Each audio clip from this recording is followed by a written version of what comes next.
कोई भी भगत सिंह, सुखदेव या राजगुरु नहीं है जो आपके लिए फांसी पर चढ़ेगा। इनका चवन्नी का क्रेडिट नहीं है। दोस्तों, कई पत्रकार अपने आप को निष्पक्ष पत्रकार बताते हैं। मुझे आज तक ये समझ में नहीं आया कि एक पत्रकार निष्पक्ष कैसे हो सकता है। आपका पक्ष है, आपको एक पक्ष लेना पड़ेगा, और वो पक्ष है जनता का पक्ष, जनता के हितों का पक्ष। आपको सत्य और असत्य में सत्य के साथ खड़ा होना पड़ेगा, सत्य का पक्ष लेना पड़ेगा। आप निष्पक्ष बोल करके बच नहीं सकते। दिन में आप 20-20 वीडियो देख करके किसी भी सरकार को नहीं बदल सकते। आपने कभी सवाल नहीं किया इस तरह से। आज आप कहते हो कि फलाने ने धोखा दे दिया, ढिकाने ने धोखा दे दिया, किस पर विश्वास करें। उसने 4-5 वीडियो बना करके बीजेपी का पूरा खेल ही पलट दिया। रावण को जब जब सीता का हरण करना होगा उसको साधु के भेष में ही आना होगा।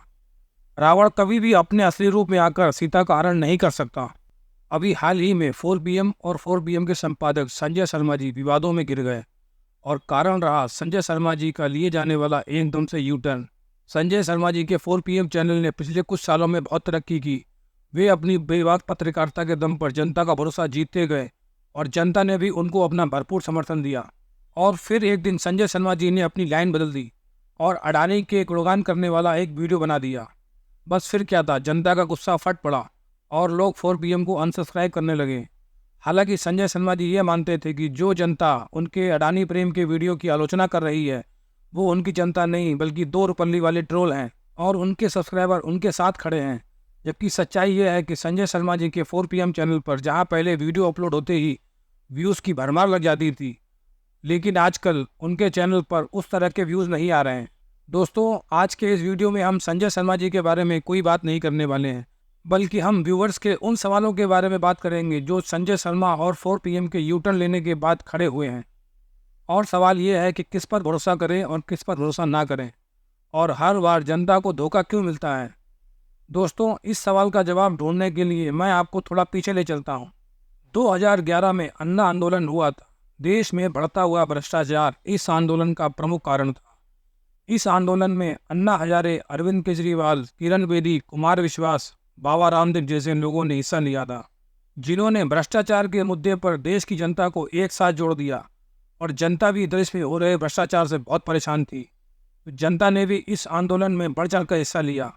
कई लोगों ने तो अपनी नौकरी तक छोड़ दी और वो इस आंदोलन का हिस्सा बन गए। देश का मीडिया भी अन्ना आंदोलन की पल पल की खबरें हमारे तक पहुंचा रहा था। अन्ना अनशन पर बैठे हुए थे। जितने भी लोग आंदोलन के उस मंच पर बैठे हुए थे, ऐसा लग रहा था कि इनकी ज़िंदगी का सिर्फ और सिर्फ एक ही मकसद है, देश को भ्रष्टाचार से मुक्ति दिलाना, और इसके लिए ये अपनी जान तक की परवाह नहीं करेंगे। आंदोलन कई दिन चला, फिर एक दिन अन्ना आंदोलन खत्म हो गया। आज 10-12 सालों के बाद अरविंद केजरीवाल दिल्ली का मुख्यमंत्री बनकर सत्ता का सुख भोग रहे हैं। बाबा रामदेव बाबा से लाला रामदेव बन गए। बाबा रामदेव की कंपनी पतंजलि देश की बड़ी FMCG कंपनी बन गई। वो अलग बात है कि बाबा रामदेव की पतंजलि कंपनी के प्रोडक्ट निर्धारित मानकों के अनुसार कई बार टेस्ट में फेल होते रहते हैं। कुमार विश्वास को अरविंद केजरीवाल ने उनका मनचाहा पद नहीं दिया, तो कुमार विश्वास कवि कुमार विश्वास से संत कुमार विश्वास बन गए। आजकल कुमार विश्वास भगवान की कथाएं सुनाते हैं।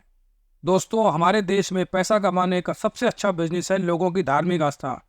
अगर लोगों को आपका प्रेजेंटेशन अच्छा लग जाए तो बस आपको करोड़पति बनने से कोई नहीं रोक सकता। और आजकल तो बच्चे भी स्कूल जाने की उम्र में बाबा बन रहे हैं। तो पास आ जा। हाथ पैरों में जगलन बनती, भाई के लिए चिंतित हैं, सुख शांति चाहती हैं। भाइया ने बच्चों के लिए, ये देखो ये बच्चों के लिए चिंतित हैं। हम उपाय लिखेंगे, उपाय करो, सब समस्याओं का हल होगा।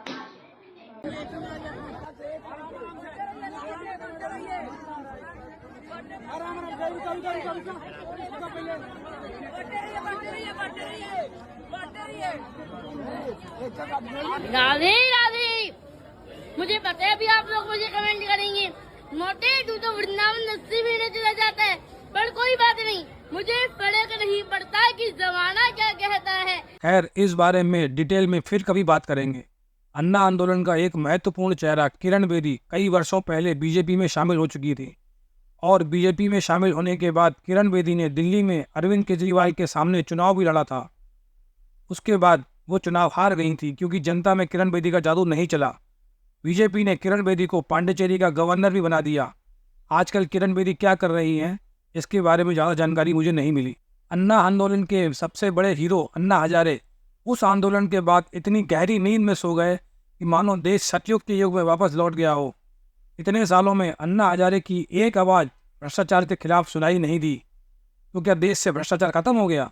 तो अगर आज आप इन लोगों को उस आंदोलन से जोड़कर देखते हो तो क्या आपको लगता है कि इन लोगों का देश में चल रहे भ्रष्टाचार को खत्म करने से कोई लेना देना था? ये सब अपने निजी स्वार्थ के लिए उस आंदोलन से जुड़े थे और आज सब अपने अपने हिस्से का फायदा उठाकर बैठे हुए हैं। दोस्तों, आप इन लोगों के बारे में क्या सोचते हो ये मैं आप पर छोड़ता हूँ, लेकिन ज़्यादातर जनता ये सोचती है कि इन लोगों ने देश की जनता के साथ धोखा किया। देश में अन्ना आंदोलन चल रहा था, भ्रष्टाचार में लिप्त कांग्रेस की राजनीतिक जमीन खिसक रही थी, वहीं बीजेपी सत्ता में आने के लिए अपनी राजनीतिक जमीन तलाश रही थी। उस समय बीजेपी में कोई भी ऐसा नेता नहीं था जो जनता के दिलों को भा जाए। मोदी जी उस समय गुजरात के चीफ मिनिस्टर के तौर पर बीजेपी के एकमात्र ऐसे नेता थे जिनको चुनाव में आगे रखकर बीजेपी को सत्ता में आने की उम्मीद थी। दोस्तों, अगर हम आज के लिहाज से बात करें तो 2014 का दौर सोशल मीडिया के हिसाब से बिल्कुल नया दौर था, लेकिन मोदी जी की पकड़ सोशल मीडिया पर पहले ही बन चुकी थी। उन्होंने 2014 के चुनाव में सोशल मीडिया का भरपूर इस्तेमाल किया। मोदी जी ने देखा कि अन्ना आंदोलन को जनता का अपार समर्थन मिला, तो मोदी जी ने अपने चुनावों में भ्रष्टाचार को अहम मुद्दा बनाया। 2014 के चुनाव से कुछ समय पहले ही देश को झकझोर देने वाला निर्भया कांड दिल्ली में होकर चुका था। पूरे देश में महिला सुरक्षा को लेकर चिंता का माहौल था। मोदी जी को लगा कि महिला सुरक्षा भी चुनावों के लिए एक अहम मुद्दा हो सकती है, तो मोदी जी ने चुनावों में महिला सुरक्षा को भी अपना मुद्दा बनाया। दोस्तों, देश जब से आज़ाद हुआ है तब से लेकर आज तक देश में महंगाई और बेरोजगारी देश की सबसे बड़ी समस्या रही है, तो मोदी जी ने इन समस्याओं को भी अपने चुनावी मुद्दों में शामिल किया। 15 लाख और 2 करोड़ नौकरी हर साल देने का वादा, ऐसे लुभावने सपने मोदी जी ने देश की जनता को दिखाए। सोशल मीडिया पर ये ऐड दिन रात चलते थे। युवाओं को बेरोजगार रखने वालों, जनता माफ नहीं करेगी। अब की बार मोदी सरकार। हमारी बेटियों को सुरक्षा न दे पाने वालों, जनता माफ नहीं करेगी। चलो हालात बदले, देश की सरकार बदले, भाजपा को वोट दे। अब की बार मोदी सरकार। महंगाई को लगातार बढ़ाने वालों, जनता माफ नहीं करेगी। भाजपा को वोट दे। अब की बार मोदी सरकार। दोस्तों, 2014 के चुनावों में मोदी जी के सोशल मीडिया पर जो भी विज्ञापन चलते थे, उनमें से किसी भी विज्ञापन में मोदी जी ने ये नहीं कहा कि वो चुनाव जीतने के बाद राम मंदिर बनवा देंगे या फिर वो चुनाव जीतने के बाद हिंदू धर्म के ठेकेदार बन जाएंगे। यदि 2014 में मोदी जी इस तरह की बातें करते तो बीजेपी का वही हाल होता जो 2014 से पहले होता आया था। और कमाल की बात यह है कि 2014 के चुनावों में मोदी जी ने हिंदू मुस्लिम तो बिल्कुल नहीं किया। जहाँ तक मुझे याद है, मोदी जी ने किसी भी भाषण में मुसलमानों के प्रति कोई भी नफरत नहीं दिखाई। और सबसे कमाल की बात यह है कि आज तक के रिकॉर्ड में बीजेपी को मुसलमानों का सबसे ज़्यादा वोट 2014 में मोदी जी को मिला। हर जात और हर धर्म को मानने वाले लोगों ने मोदी जी पर अपना भरोसा दिखाया और मोदी जी को ऐतिहासिक जीत मिली। 2014 के चुनाव में प्रधानमंत्री बनने के बाद आज 2024 में मोदी जी क्या कर रहे हैं, ये आप सबसे छुपा हुआ नहीं है। वैसे 2024 के चुनावों से पहले मैंने मोदी जी के कार्यकाल के ऊपर अपने चैनल पर 4 वीडियो डाले हुए हैं, अगर आप चाहें तो उनको देख सकते हैं।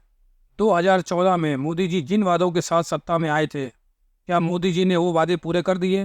देश की जनता को फिर से मिला एक बार धोखा। दोस्तों, यहाँ मैं आपको एक उदाहरण और पेश करना चाहता हूँ। आप सबने हार्दिक पटेल का नाम जरूर सुना होगा। हार्दिक पटेल ने गुजरात में आरक्षण के संबंध में एक आंदोलन शुरू किया, पटेल आंदोलन। उस आंदोलन ने इतना बड़ा रूप ले लिया, ऐसा लग रहा था कि मानो गुजरात में हार्दिक पटेल से बड़ा कोई नेता ही नहीं है। हार्दिक पटेल के साथ जिग्नेश मेवानी और अल्पेश ठाकुर गुजरात की सरकार बदलने का दावा करने लगे और 2017 का वो चुनाव बीजेपी के लिए बहुत चुनौतीपूर्ण रहा। बीजेपी को गुजरात में सिर्फ 99 सीट मिली और कांग्रेस को 77 सीट मिली। मोदी जी को दिन रात कोसने वाले हार्दिक पटेल और अल्पेश ठाकुर बीजेपी में शामिल हो गए। जनता को एक बार फिर से मिला धोखा। दोस्तों, ऐसे कई उदाहरण हैं जिसमें जनता को सिर्फ धोखा ही मिलता है। इसके पीछे की वजह क्या है और कैसे हम इन धोखेबाजों की पहचान करके इनसे बच सकते हैं? नेताओं की बात हम फिर कभी करेंगे। आज हम बात करेंगे मीडिया की, सोशल मीडिया की। ऐसे सोशल मीडिया की धोखेबाजों से बचा जा सकता है, उस बारे में हम चर्चा करेंगे। दोस्तों, वैसे मैं इस मामले में कोई एक्सपर्ट नहीं हूँ, लेकिन जितनी मेरी समझ है उस हिसाब से मैं अपने इस वीडियो में बता रहा हूँ। जो भी सोशल मीडिया पर आपको कोई जानकारी दे रहा है या कोई खबर दे रहा है, उसका पहला उद्देश्य पैसा कमाना ही है, और वो गलत भी नहीं है। यदि वो पैसा नहीं कमाएगा तो उसका घर कैसे चलेगा। लेकिन आपको ये देखना पड़ेगा कि वो पैसा कमाने के लिए जनता के हितों की बात कर रहा है या जनता के हितों से समझौता कर रहा है, और इसको परखने में आपको जरा भी समय नहीं लगेगा। दोस्तों, टीवी और सोशल मीडिया में एक बहुत बड़ा अंतर है।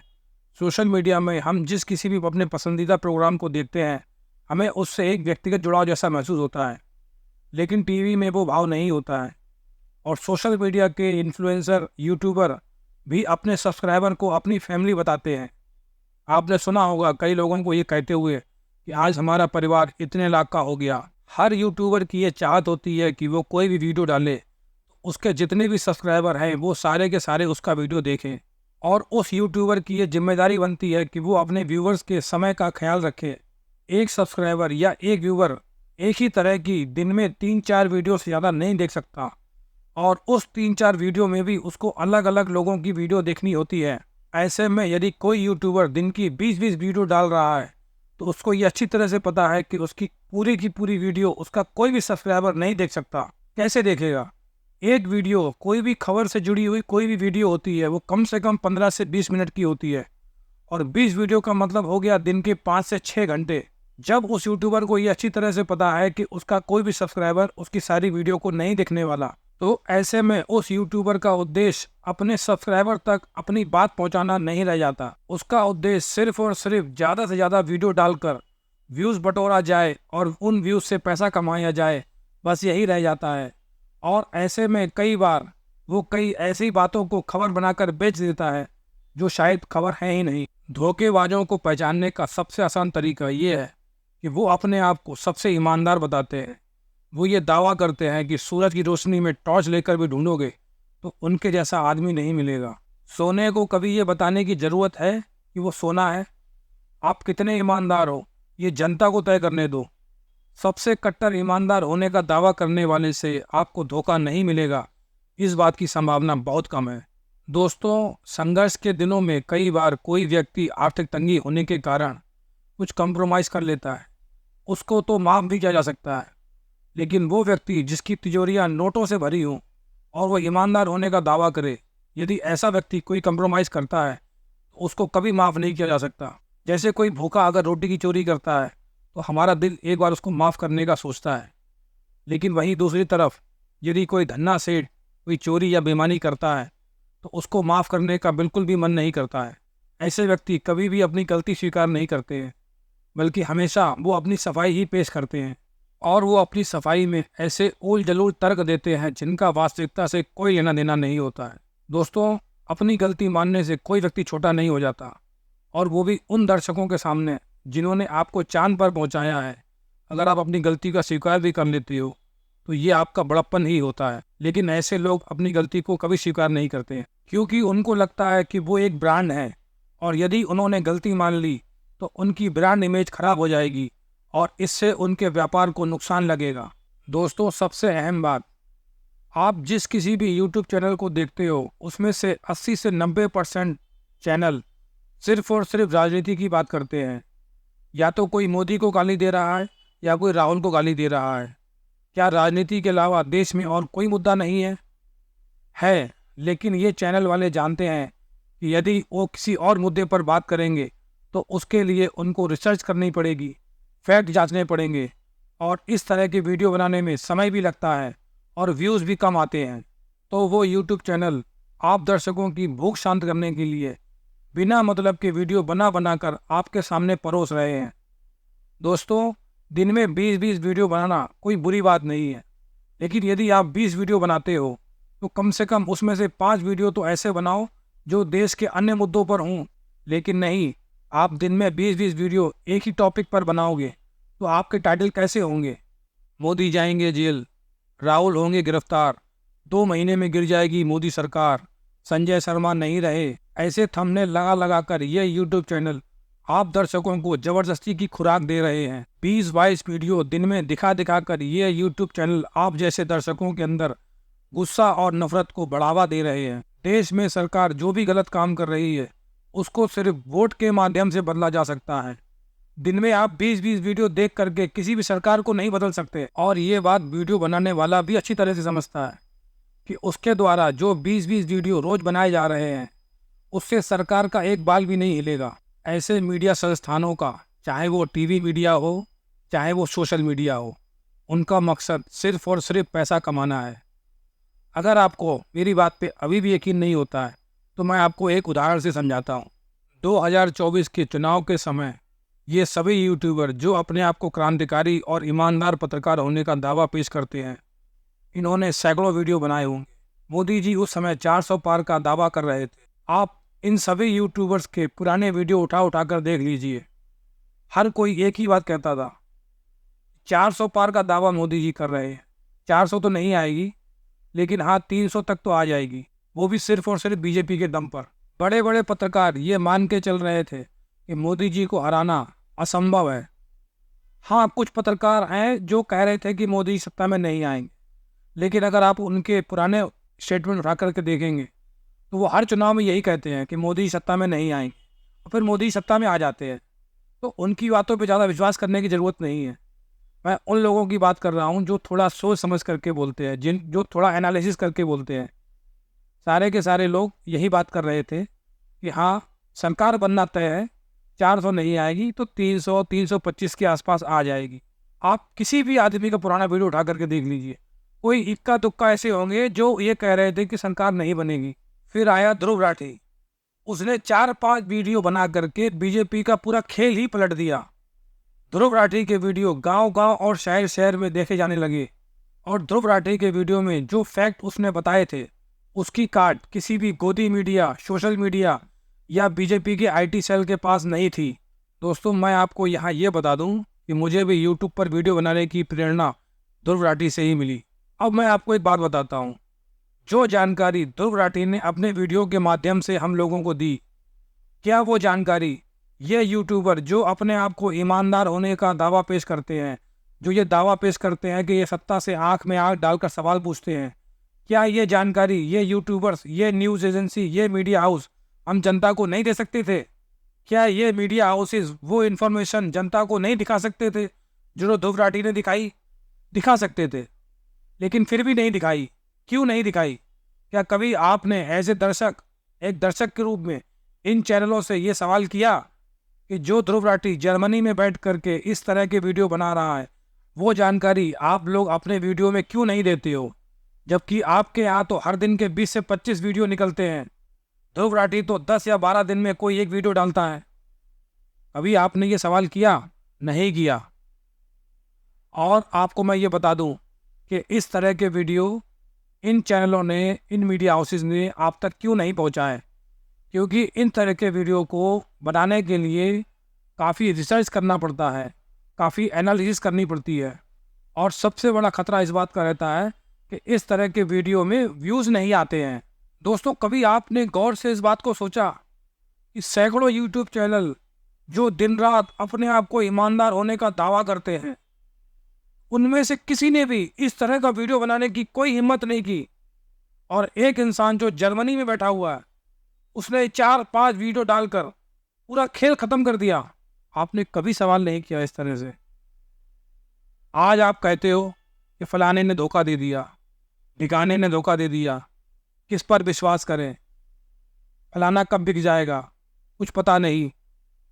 अपने आप से सवाल तो करो एक बार। जिसके वीडियो आप सालों से देख रहे हो, उसने कभी इस तरह के वीडियो क्यों नहीं बनाए? कभी पूछा आपने? दोस्तों, वैसे हम भारतीयों की याददाश्त बहुत कमज़ोर होती है, लेकिन अभी 2024 के चुनाव को बहुत समय नहीं हुआ है। थोड़ा सा पीछे जाके देखो, जैसे ही ध्रुव राठी के वीडियो आना चालू हुए, हर वो पत्रकार जो आज से 2 महीने, 3 महीने, 4 महीने पहले तक ये कहता था कि मोदी जी की 400 सीटें नहीं 300 तो आई जाएंगी, 325 तो आई जाएंगी, धीमे धीमे सब ने अपना रुख बदलना चालू कर दिया, और बीजेपी के खिलाफ एक ऐसा माहौल पैदा हुआ जिसने बीजेपी को 240 पे रोक दिया। उसका क्रेडिट, अगर मैं अपने एक्सपीरियंस के हिसाब से बात करूं, तो सोशल मीडिया का अगर मैं क्रेडिट गिनता हूं तो उसमें इन सारे पत्रकारों का जो अपने आप को ईमानदार होने का दावा करते हैं, इनका चवन्नी का क्रेडिट नहीं है। भले ही किसी को मेरी बात बुरी लगे, या सही लगे। कोई इस बात से आहत होकर हो सकता है मेरे को 2 गाली भी दे, लेकिन सच्चाई यही है। इन सब का क्रेडिट चवन्नी नहीं रहा, चवन्नी। जो ध्रुव राठी ने काम कर दिया वो काम ये सारे के सारे चैनल मिलकर के भी नहीं कर पाए। दावे आपके कितने भी बड़े हों, लेकिन रिजल्ट आपके ज़ीरो हैं। दोस्तों, यूट्यूब की दुनिया में कोई भी यूट्यूब चैनल अपने टॉपिक से हटकर वीडियो अपने चैनल पर नहीं डालता है। अगर उसको किसी और टॉपिक पर वीडियो बनाना है तो वो एक नए चैनल का शुरुआत करता है। जैसे आपने देखा होगा कई सारे ऐसे टेक चैनल हैं जो ब्लॉग भी करते हैं, लेकिन ब्लॉग के लिए उन्होंने अपना अलग चैनल खोल रखा है और टेक के लिए उन्होंने अपना अलग चैनल खोल रखा है। ऐसा इसलिए किया जाता है कि जिस सब्सक्राइबर ने आपके टेक चैनल को सब्सक्राइब किया है, उस सब्सक्राइबर ने आपकी लाइफ स्टाइल देखने के लिए आपको सब्सक्राइब नहीं किया है, लेकिन आप ज़बरदस्ती उसमें ब्लॉग डाल करके उसको अपने वीडियो नहीं दिखा सकते। इसलिए उसके समय की कदर करने के लिए एक नया चैनल खोला जाता है। पर कुछ लोग जो अपने आप को ईमानदार पत्रकार होने का दावा करते हैं, नंबर 1 पत्रकार होने का दावा करते हैं, वो अपने न्यूज़ चैनल पर एक ज्योतिष महाराज का शो करते हैं और ये डिस्क्लेमर भी देते हैं, जिसको देखना हो देखो, जिसको ना देखना हो ना देखो। अगर आपको एक ज्योतिष महाराज का शो करना है तो अपना एक नया चैनल खोल लीजिए, 4 PM ज्योतिष विद्या, उस पर दिखाइए उनके शो। आपके न्यूज़ चैनल पर जिन्होंने सब्सक्राइब किया हुआ है वो सिर्फ आपकी खबरें सुनना चाहते हैं, लेकिन आप ज़बरदस्ती का उनको ज्योतिषी महाराज का शो दिखा रहे हैं। आपको 4 PM म्यूज़िक चालू करना था तो आपने अलग चैनल खोला कि नहीं खोला? क्यों नहीं आपने 4 PM पर ही म्यूज़िक डाल दिया? क्योंकि वो सिस्टम नहीं है। आप अपने दर्शक को वो चीज़ नहीं दिखा सकते जिसको देखने के लिए उसने आपको सब्सक्राइब ही नहीं किया है। वैसे भी आपके पास तो चैनलों की भरमार है। अभी आपके पास स्टेट वाइज चैनल हैं, फिर आपके पास शहरों वाइज चैनल होंगे, कुछ दिनों के बाद आपके पास मोहल्ले वाइज चैनल होंगे, फिर कुछ दिनों के बाद आपके पास हर गली का एक चैनल होगा। दोस्तों, सबसे महत्वपूर्ण बात, यूट्यूब पर 2 तरह के लोग हैं। एक वो जो पत्रकार हैं, जिन्होंने पत्रकारिता की पढ़ाई करी है, काफ़ी साल किन्हीं संस्थानों में काम किया है, उनके पास अपनी एक टीम है। और दूसरे वो लोग जो सोशल मीडिया पर कंटेंट क्रिएटर की तरह काम कर रहे हैं, जो शायद अकेले या छोटी मोटी टीम के साथ भी काम कर रहे हैं। दोनों पब्लिक इंटरेस्ट का काम कर रहे हैं, लेकिन फिर भी इन दोनों में बहुत फ़र्क है। अब इन दोनों के फ़र्क को समझिए। एक कंटेंट क्रिएटर अपने ऑडियंस को अच्छा कंटेंट, नॉलेजेबल कंटेंट देना चाहता है। ज़रूरी नहीं है कि वो हर विषय पर बात करे। जो विषय उसको सही लगेगा वो उस विषय को उठाएगा, उस पर वीडियो बनाएगा। ज़रूरी नहीं है कि वो हर विषय पर वीडियो बनाए, और ये भी ज़रूरी नहीं है कि हर विषय पर उसको नॉलेज हो। आप उस कंटेंट क्रिएटर से ये उम्मीद नहीं लगा सकते कि वो हर विषय पर वीडियो बनाए, हर मुद्दे पर बात करे। लेकिन वो लोग जो पत्रकार होने का दावा करते हैं, उनकी नैतिक जिम्मेदारी बनती है कि वो हर खबर आप तक पहुंचाएं, फिर चाहे उस खबर में मिर्च मसाला हो या ना हो। और एक बात आप दर्शकों को भी याद रखना पड़ेगा कि इन दोनों में से, चाहे वो कंटेंट क्रिएटर हो या पत्रकार हो, कोई भी भगत सिंह, सुखदेव या राजगुरु नहीं है जो आपके लिए फांसी पर चढ़ेगा। दोस्तों, इस वीडियो में मैंने जितनी भी बातें बताई हैं, यदि वो आपको किसी भी चैनल में दिखती हैं तो उससे सवाल कीजिए, उसको सावधान और सतर्क कीजिए। यदि वो चैनल अपनी गलती को सुधार लेता है तो ठीक, वरना आगे आपको क्या करना है ये आपको पता है। लेकिन दरअसल प्रॉब्लम क्या है दोस्तों, कि आप लोग किसी के भी फ़ैन बन जाते हो, और फ़ैन बनने के बाद आपको उसकी गलतियां दिखाई नहीं देती हैं। फ़ैन बनने का ये कतई मतलब नहीं है कि उसकी गलती पर आप अपनी आंखें बंद कर लो। सामने वाले की गलती पर टोकना भी आपका ही फ़र्ज़ है। दोस्तों, मेरी लिमिटेड नॉलेज के अनुसार मुझे जो लगा मैंने अपने इस वीडियो में बता दिया। आप इस बारे में क्या सोचते हैं ज़रूर बताएं, और यदि आपके पास भी कोई सुझाव हो तो कमेंट में अपनी राय ज़रूर दें। मुझे आपके कमेंट का बेसब्री से इंतज़ार रहेगा। इस वीडियो में इतना ही। नमस्कार।